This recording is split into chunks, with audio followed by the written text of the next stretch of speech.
మహాదేవ శ్రీమాత్రే నమః. Welcome to our channel times భక్తి. ప్రేక్షకులు కాస్త సబ్స్క్రైబ్ చేసుకొని చక్కటి లైక్స్ కొట్టడం వల్ల అద్భుతమైనటువంటి రెమెడీస్, ఎన్నో తెలియని విషయాలు మీకు తెలియపరిచేటువంటి ప్రయత్నం నేను చేస్తాను. కనుక రేపు ఆదివారము సప్తమి తిథి కూడా ఉండడం జరిగింది. కనుక భాను సప్తమి అంటారు. రేపు త్రిపుష్కర యోగము కూడా ఏర్పడేటువంటి పరిస్థితి ఉంది రేపు. కనుక మరి ఇట్టి ఈ యొక్క 20వ తారీఖు చక్కగా కూడా సప్తమి తిథి, అదేవిధంగా మనకు ఆదివారము ఉత్తరాషాఢ నక్షత్రము కూడా, ఉత్తరా నక్షత్రం కూడా కలిసి రావడాలు, ఇవన్నీ కూడా ఎంతో అద్భుతము. కనుక త్రిపుష్కర యోగము దీన్ని అంటారు. ఈ రోజు నాడు చేసేటువంటి శుభకార్యము, ఒక వాహనము కొన్నా, ఒక మంచి పని చేసిన, ఈ రోజు నాడు పితృదేవతలకు సంబంధించినటువంటి ఏదైనా కార్యక్రమం చేసినా, అన్నదానం చేసినా, అన్నదానానికి సంబంధించినటువంటి ఏవైనా కొన్ని వస్తువులు దానం చేసినా, అదేవిధంగా ఈ రోజు నాడు ఖచ్చితంగా కూడా ఉదయము 5:30 నుంచి 6:30, 12:30 నుంచి 1:30, రాత్రి 8:30 నుంచి 9:30 ఈ ప్రాంతంలో తప్పకుండా కూడా గోధుమలను దానంగా ఇవ్వాలి.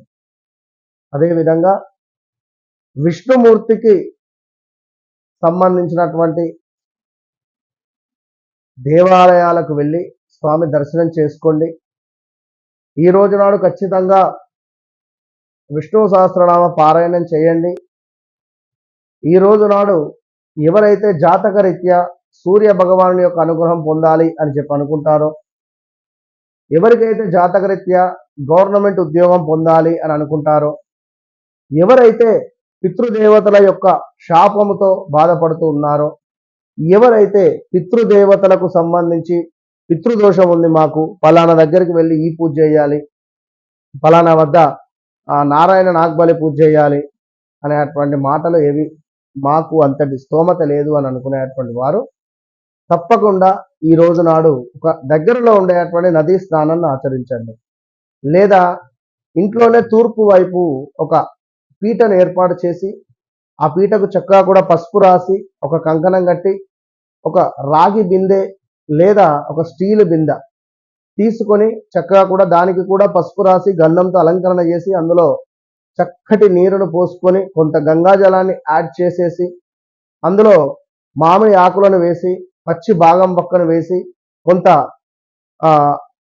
మనకు ఈ యొక్క పువ్వు అంటారు, కుంకుమ పువ్వును ఈ యొక్క నీటిలో వేసుకొని, అదేవిధంగా జాజికాయ, జాపత్రి, ఇలాచి, లవంగాలు, పచ్చకర్పూరము, వీటన్నింటినీ కూడా కొంతమేర మనము గ్రైండర్గా పట్టి, కొంతమేర వచ్చినటువంటి ఆ యొక్క పొడి ఏదైతే ఉందో ఆ యొక్క పొడిని ఈ యొక్క నీటిలో కలిపి స్నానము చేసిన, అంటే కొంత నీటిని స్నానం చేసి మిగిలిన ఆ నీటిని ఇండ్లు మొత్తము కూడా శుభ్రపరచుకోవాలి. ఎట్లా? సూర్యారిష్టేతు సంప్రాప్తే సూర్య పూజాంచకారయేతు సూర్య ధ్యానం ప్రవక్ష్యామి ఆత్మపీడోపశాంతయేత్ అనేటువంటి మంత్రాన్ని 108 పర్యాయాలు చెప్పుకొని చక్కగా కూడా, లేదా ఓం సూర్యగ్రహాయ నమః అని ఈ మంత్రాన్ని 108 సార్లు అనుకొని ఇంట్లో ఉండేటువంటి ప్రతి మూలలో కూడా ఈ నీటిని చల్లి ఇల్లు మొత్తము కూడా తడిగుడ్డ పెట్టి తుడిచినా కూడా అద్భుతమైనటువంటి వైబ్రేషన్ ఉంటుంది. మరి ఈ రోజు నాడు తప్పకుండా కూడా రాగి పాత్రలను దానంగా ఇచ్చిన, గులాబీ రంగులో ఉండేటువంటి ధోతిని దానంగా ఇచ్చిన, సూర్య భగవానునికి బెల్లముతో కలిపినటువంటి నీటితో అభిషేకం చేసుకున్న, అదేవిధంగా ఇంట్లో ఉండేటువంటి పెద్దవారు, ముసలి వారి యొక్క అనుగ్రహాన్ని పొందిన, వారి కాళ్ళు నొక్కిన, వారితో పావుగంట మాట్లాడిన, వారిని కాస్త స్పృశించిన, వారితో గడిచిన రోజుల గురించి కానీ, కొంతమేర వారికి ఏమైనా వస్త్రాలను దానంగా చేసిన, చక్కటి వస్త్రాలను కొనిచ్చిన, ఇంట్లో ఉండేటువంటి తండ్రికి కానీ తాతకు కానీ ఈ భాను సప్తమి అనేటువంటి రోజు మీకు అద్భుతమైనటువంటి భోగ భాగ్యాలను తెచ్చిపెడుతుంది. ఆర్థిక పరమైనటువంటి ఇబ్బందులు కానీ, మ్యారిటికల్ లైఫ్లో తరచూ గొడవలు వస్తున్నాయి అని అనుకున్నా కూడా జాతకంలో సూర్య భగవాను యొక్క అనుగ్రహము సప్తమాత్ ఉన్నట్టయితే అనుగ్రహం పొందాలి. ఎవరి జాతకంలో సూర్యుని యొక్క దశ అంతర్దశలు నడుస్తూ ఉన్నా, ఎవరి జాతకంలో సూర్యుడు సప్తమాత్ అష్టమాత్ ఉన్నా, ఎవరి జాతకంలో సూర్యుడు లగ్నాతు 12వ భావంలో ఉన్నా కూడా ఈగో ఫీలింగ్ ఎక్కువగా ఉంటుంది. కనుక దయచేసి వీరికి సంబంధించినటువంటి దానికి అరికట్టాలి అనుకుంటే ఈ యొక్క భాను సప్తమి రోజు నాడు ఈ పరిహారాలు చేసుకోండి.